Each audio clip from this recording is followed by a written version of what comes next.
João 15, versículos 1 ao 6, Jesus disse: Eu sou a videira verdadeira, e meu Pai é o agricultor.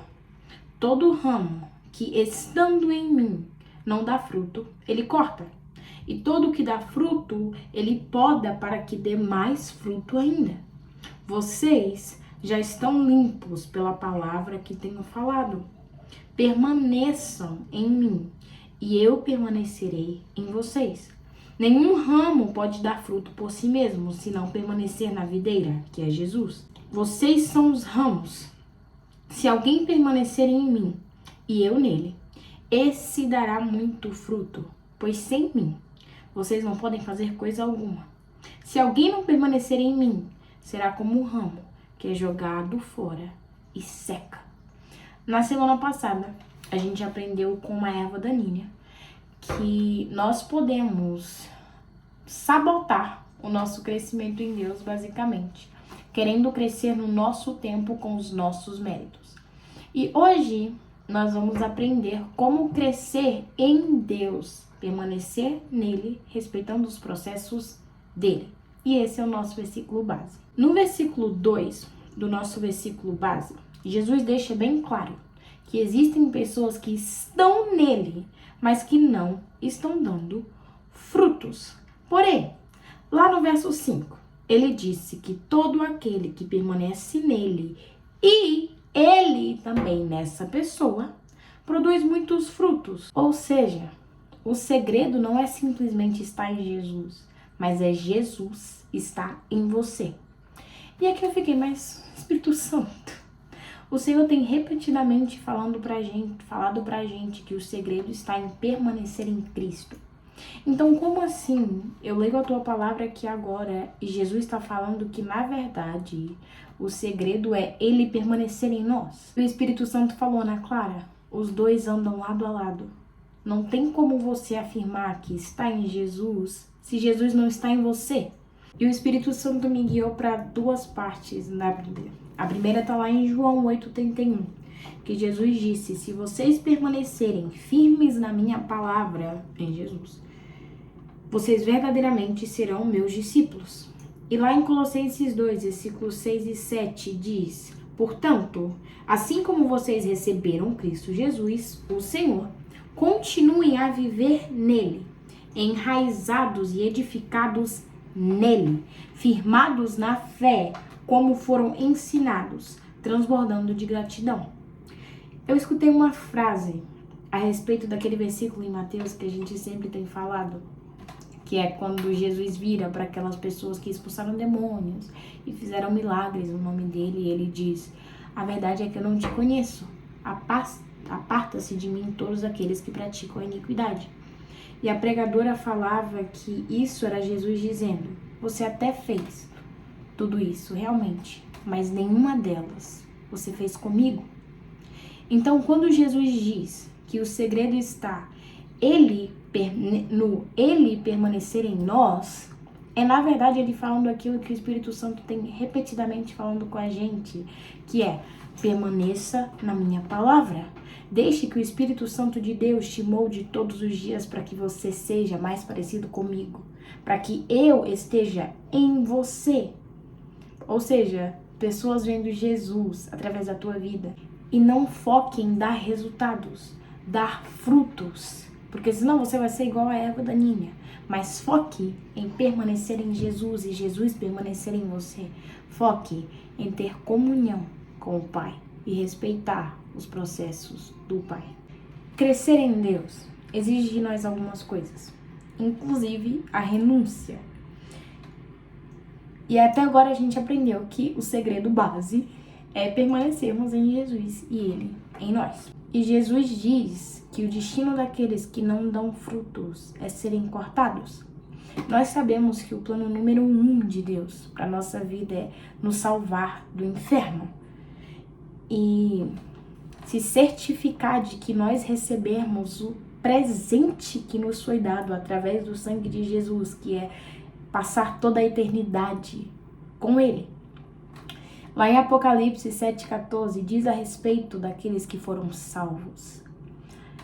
E lá fala que aquelas pessoas lavaram e branquearam suas vestes no sangue do Cordeiro. O que nos afirma que a salvação é literalmente um presente de Deus e não tem a ver com aquilo que a gente faz. Porém, lá em Efésios 2, versículos 8 ao 10 fala: vocês são salvos pela graça, por meio da fé, uma fé viva. Isso não vem de vocês, é uma dádiva de Deus. Não é uma recompensa pela prática de boas obras para que ninguém venha a se orgulhar. Pois somos obra-prima de Deus, criados em Cristo Jesus, a fim de realizar as boas obras que Ele, Deus, de antemão planejou para nós. Ou seja, Deus nos chama para a eternidade, para uma salvação, de sermos poupados do inferno e passarmos a eternidade adorando e louvando a Ele. Porém, Ele também nos chama para hoje cumprirmos a missão que Ele designou para a nossa vida. Para hoje, a gente crescer nele para que outras vidas também sejam alcançadas por Ele. Hoje, a gente vai aprender alguns pontos, algumas exigências, digamos assim, de Deus, para que a gente cresça nele. E hoje a gente vai aprender com aquele que é a melhor pessoa para nos ensinar disso, que é a vida de Jesus. Lá em Lucas 1, nós vemos um momento em que o anjo apareceu para Maria e avisou ela que Jesus estava vindo. Nos versículos 28, 30, 33 e 35 diz: Gabriel apareceu a ela e lhe disse: alegre-se, mulher favorecida, o Senhor está com você. Não tenha medo, Maria, disse o anjo, pois você encontrou favor diante de Deus. Ficará grávida e dará à luz um filho, e o chamará Jesus. Ele será grande e será chamado Filho do Altíssimo. O Senhor Deus lhe dará o trono do seu antepassado Davi, e ele reinará sobre Israel para sempre. Seu reino jamais terá fim. E o anjo disse a ela: o Espírito Santo virá sobre você e o poder do Altíssimo a cobrirá com sua sombra. Portanto, o bebê que vai nascer será santo e será chamado Filho de Deus. Esse Jesus que veio do céu como um bebê santo, como Filho de Deus, para morrer pelo meu e pelo seu pecado, e nos ensina e nos capacita, através da graça de Deus manifestada através do sangue dele, a obra do Espírito Santo na nossa vida, a crescermos em Deus. A gente é tentado a nos esquecermos que Jesus era 100% Deus e ele também era 100% humano. A gente é tentado a pensar que Jesus já nasceu pronto, que Jesus já nasceu pregando e vivendo o ministério dele. Só que não. Jesus, assim como nós, passou por um processo de crescimento. A Bíblia deixa bem claro que Jesus só começou realmente o ministério dele com 30 anos. Então foram 30 anos crescendo no secreto com Deus. Foram 30 anos de intimidade com Deus. Foram 30 anos sendo disciplinado por Deus. Foram 30 anos crescendo, enraizando as raízes dele, a vida dele em Deus. A Bíblia nos conta que lá em Lucas 3, quando Jesus foi batizado por João Batista, o Espírito Santo veio sobre ele como uma pomba. E Deus falou: esse é meu filho amado, de quem eu me agrado muito. Só que o anjo já tinha falado para Maria que aquele bebê já ia ser santo e ia ser cheio do Espírito Santo. Então eu tenho para mim que nesses 30 anos, Jesus já sabia quem ele era em Deus. Jesus já sabia que ele era o filho amado de Deus. Inclusive tem uma parte na Bíblia que Maria e José vai para a cidade natal deles para comemorar alguma coisa, se eu não me engano. E eles vão para casa sem Jesus e eles só se dão conta um dia depois. Ou seja, Jesus fica no total 3 dias longe dos pais dele. E quando José e Maria acha Jesus, Jesus responde eu tô na casa do meu pai. Então não era para vocês ficarem surpresos, porque eu tô na casa do meu pai. Isso nos mostra que Jesus já sabia quem ele era em Deus. Então aquilo ali no batismo, Deus falando quem ele era, na verdade não era para Jesus. Era para as pessoas que estavam ali saber, esse daqui é o Messias. E após esse batismo glorioso, no capítulo 3, no capítulo 4, a Bíblia nos diz que o Espírito Santo guiou Jesus para o deserto. E ali ele foi tentado pelo diabo. Jesus estava sendo preparado para o ministério dele. Então, quem somos nós para nos colocarmos como erva daninha e falar, não, eu já estou pronto e eu estou indo? Calma, respeita os processos. Isso vai para mim também. Enfim, Lucas 4, a partir do versículo 1 diz: Jesus, cheio do Espírito Santo, voltou do Rio Jordão e foi conduzido pelo Espírito no deserto, onde foi tentado pelo diabo durante 40 dias. Não comeu nada durante todo esse tempo e teve fome. Então o diabo lhe disse: se você é filho de Deus, testando a identidade de Jesus.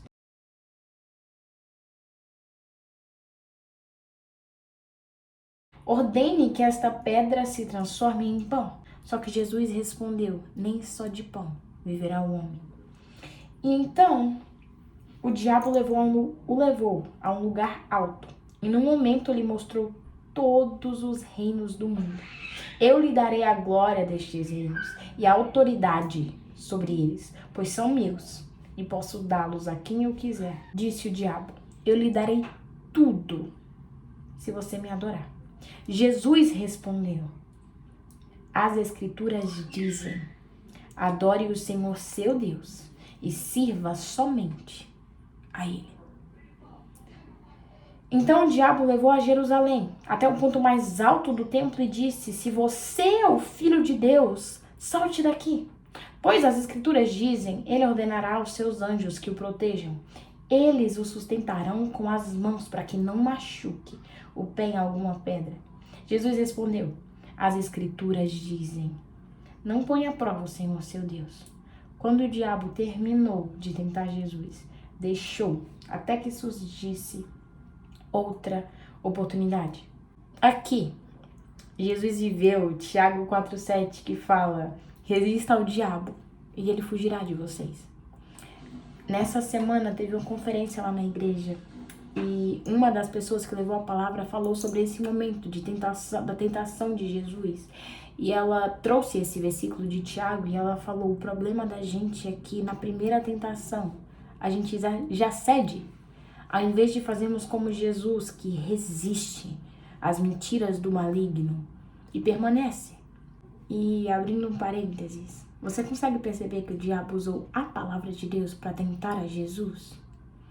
Então, cara, vai ter vezes na nossa vida que o diabo vai usar as próprias palavras de Deus para nos tentar. Assim como ele fez lá no Jardim do Éden. Então, que a gente esteja preparado na palavra de Deus para responder diabo, mas a palavra de Deus também diz isso. Porque o diabo vem de uma forma tão inteligente, digamos assim, que ele realmente faz a gente acreditar nas mentiras que ele tá falando, porque ele manipula as verdades de Deus ao nosso respeito, a respeito de quem ele é.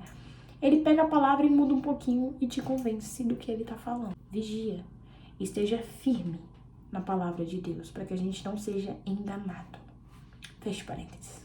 Primeiro ponto sobre o crescer em Deus. Uma pessoa que está crescendo em Deus não fala e faz aquilo que dá na telha dela. Ela é completamente submissa à autoridade, à vontade, ao tempo de Deus. Em João 8, versículos 25 e 26, Jesus disse: tenho muito o que dizer e julgar a respeito de vocês, mas não o farei. Digo ao mundo apenas o que eu ouvi daquele que me enviou, e ele é inteiramente verdadeiro. Isso era Jesus dizendo: eu até tenho vontade de falar algumas coisas, mas eu sou obediente a meu Pai e eu falo aquilo que ele me ordena falar. Segundo ponto, uma pessoa que está crescendo em Deus entende a identidade, a autoridade e o chamado que Deus entregou para ela. Então ela não precisa provar isso para ninguém, porque ela sabe que o Pai chamou ela. Lá em Lucas 4, a palavra de Deus nos fala que Jesus foi para a sinagoga, que era uma igreja, em Nazaré, e que ele se levantou para ler as escrituras que entregaram para ele. E entregaram para ele ler as escrituras de Isaías. E a partir do versículo 23, começa dizendo: entregaram-lhe o livro do profeta Isaías, e ele o abriu, e encontrou o lugar onde estava escrito: o Espírito do Senhor está sobre mim, pois ele me ungiu para trazer as boas novas aos pobres. Ele me enviou para anunciar que os cativos serão soltos, os cegos verão, os oprimidos serão libertos e que é chegado o tempo do favor do Senhor. Depois de ler essa profecia em Isaías, Jesus fechou o livro, devolveu ao assistente e sentou-se. Todos na sinagoga o olhavam atentamente. Então ele começou a dizer: hoje se cumpriram as escrituras que vocês acabaram de ouvir. Todos falavam bem dele e estavam admirados com as palavras de graça que saíam de seus lábios. Contudo, perguntavam, questionavam, dizendo: não é esse o filho de José? Então ele disse, Jesus: sem dúvida, vocês citarão para mim o ditado: médico, cure a si mesmo. Ou seja, faça aqui em sua cidade o mesmo que fez em Cafarnaum. Eu, porém, lhes digo a verdade: nenhum profeta é aceito em sua própria cidade. Por certo, havia muitas viúvas necessitadas em Israel no tempo de Elias, quando o céu se fechou por 3 anos e meio e uma fome terrível devastou a terra. E, no entanto, Elias não foi enviado a nenhuma delas, mas sim a uma estrangeira, uma viúva de Serepta, na região de Sidom. E também havia muitos leprosos em Israel no tempo do profeta Eliseu, mas o único que ele curou foi Naamã, um sírio. Quando ouviram isso, aqueles que estavam na sinagoga, aqueles que admiravam Jesus, aqueles que estavam agraciados com a graça na sua palavra, ficaram furiosos, levantaram-se e expulsaram Jesus da cidade e o arrastaram até a beira do monte, sobre o qual a cidade tinha sido construída, porque eles pretendiam empurrá-lo precipício abaixo, matar Jesus. Mas ele passou entre a multidão e seguiu o seu caminho. Aqui nós vemos vários segredos. Primeiro, Jesus era rejeitado pelas pessoas da cidade dele, pessoas que cresceram com ele, pessoas que, sabe, eram vizinhos. E a Bíblia também deixa claro que os próprios irmãos de Jesus não acreditavam em Jesus. Então não se surpreenda e não se ofenda se a tua família, se o pessoal do teu convívio, se o pessoal da tua igreja não identificar aquilo que Deus tem feito na tua vida e através da tua vida. E abrindo outro parênteses, cuidado, porque às vezes a gente pega isso como uma desculpa para crescer antes do tempo, sabe? Por exemplo, uma pessoa não tem unção, não foi chamada para estar no louvor da igreja. E quando o seu pastor, a autoridade na sua vida, fala isso para ela pensa que o pastor é que não entende nada e se rebela, digamos assim, quando na verdade é porque aquela ali não é a tua área, aquele ali não é o teu chamado, entende? Fecha os parênteses. Voltando aqui pro foco. Esse é o primeiro ponto. E outra coisa que a gente aprende, cara, Jesus ia ser literalmente morto ali. Só que eu acho muito incrível que fala que ele passou pela multidão e simplesmente seguiu o seu caminho. Jesus entendia quem ele era em Deus. Jesus entendia que o chamado dele estava na mão de Deus. Jesus entendia que Deus ia cumprir aquilo que ele tinha prometido para a vida dele, que não dependia de ninguém, nem do próprio Jesus. A única coisa que Jesus tinha que fazer era obedecer à voz de Deus. E é isso que a gente tem que fazer. E em João 6,38, Jesus reafirma isso, porque ele disse: eu desci do céu não para fazer a minha vontade, mas a vontade daquele que me enviou. E de igual modo é a gente esquece realmente que Jesus era humano. Teve vezes que Jesus não quis obedecer. Quando era para ele ir para a cruz, ele orou: Deus, se possível, afasta de mim esse cálice, mas seja feita a tua vontade. E no final, ele morreu por nós, porque ele escolheu obedecer a Deus. O sim de Jesus, a obediência de Jesus, resultou em milhares e milhares de pessoas sendo salvas e redimidas pelo sangue dele. Então, cara, tem pessoas lá fora que precisam do nosso sim. E não é nos dando todo o mérito, não é isso. Se você não se levantar, Deus levanta um e ele faz a obra dele. Mas eis a questão: você não quer fazer parte da obra de Deus na vida de outras pessoas? E outra, Deus chama a gente para curar primeiro a gente, para transformar primeiro a gente. É uma bênção para nossa vida que transborda. Hebreus 12, versículos 1 e 2 fala: portanto, uma vez que estamos rodeados de tão grande multidão de testemunhas, livremos-nos de todo o peso que nos torna vagaroso, sabe, ficar andando, deixa a vida me levar, a vida leva eu e nunca vai em lugar nenhum, e do pecado que nos atrapalha, e corramos com perseverança a corrida que foi posta diante de nós. Mantenhamos o olhar firme em Jesus, o líder e aperfeiçoador da nossa fé, aquele que já obedeceu tudo que tinha para obedecer, aquele que é um exemplo perfeito da obediência. Por causa da alegria que esperava Jesus, ele suportou a cruz, sem se importar com a vergonha. Agora, ele está sentado no lugar de honra, à direita do trono de Deus. E ele está preparando um lugar para nós estarmos com ele. Quais são os pesos que têm impedido a gente de viver o chamado de Deus para nossa vida?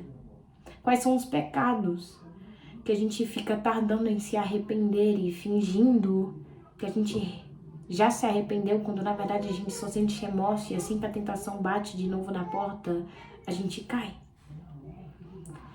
Talvez o fardo seja o teu passado. Você coloca mais o crédito naquilo que você viveu do que no Deus que te chamou para viver uma vida nova. Talvez você está sempre procrastinando aquilo que você deveria fazer. Talvez você se coloque como vítima e fala para Deus como aquele paralítico: não, Senhor, é que o Senhor não sabe.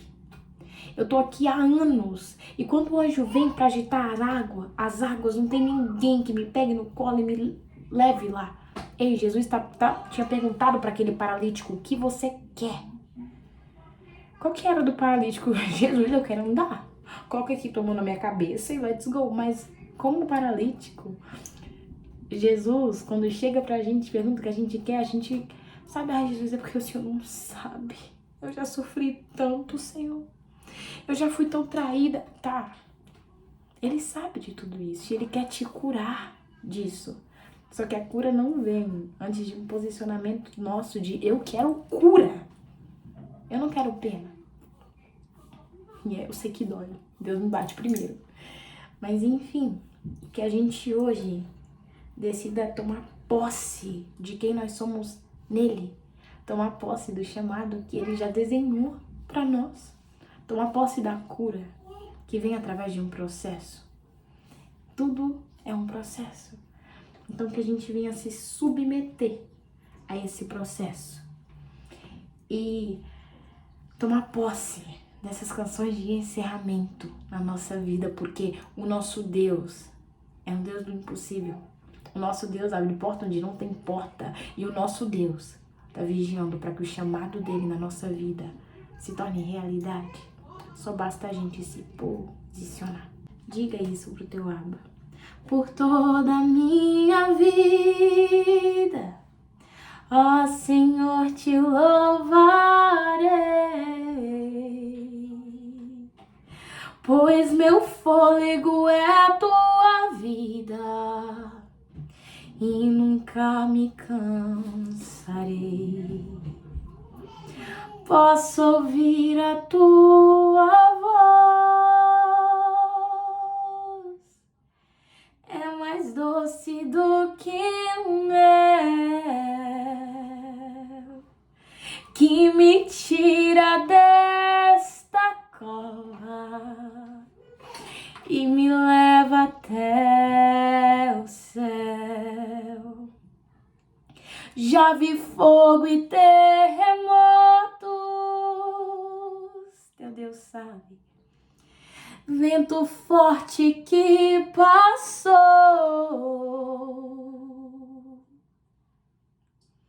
Já vivi tantos perigos, mas tua voz me acalmou. Tu dá ordem às estrelas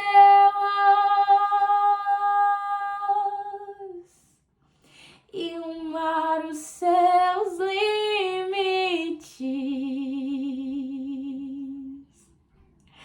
Eu me sinto tão seguro no teu colo altíssimo. Não há ferrolhos, nem portas que se fechem diante da tua voz. Não há doença, nem culpa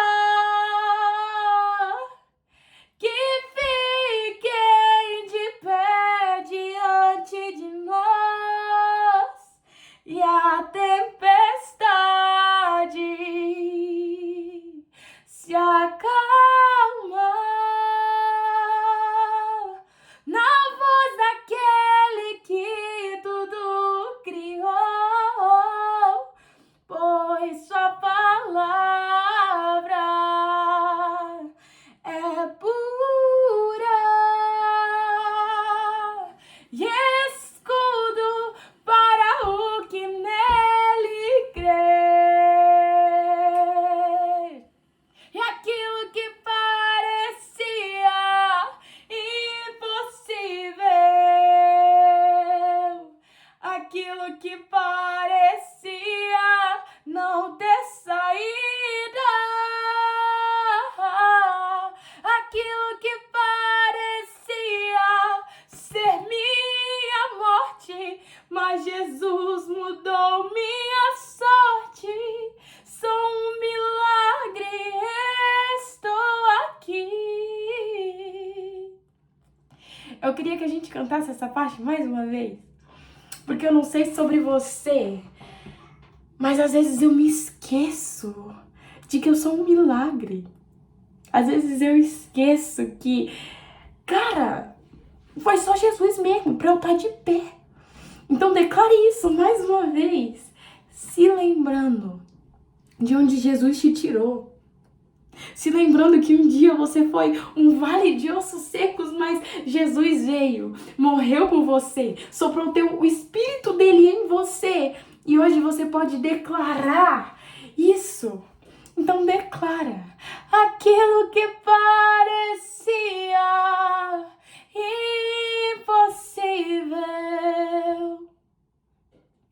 aquilo que parecia não ter saída, aquilo que parecia ser minha morte, mas Jesus mudou minha sorte. Eu sou um milagre, estou aqui. Diga pra ele: usa-me, sou o teu milagre, usa-nos, Senhor, usa-me, eu quero te servir. Usa-me, Eu sou o teu milagre.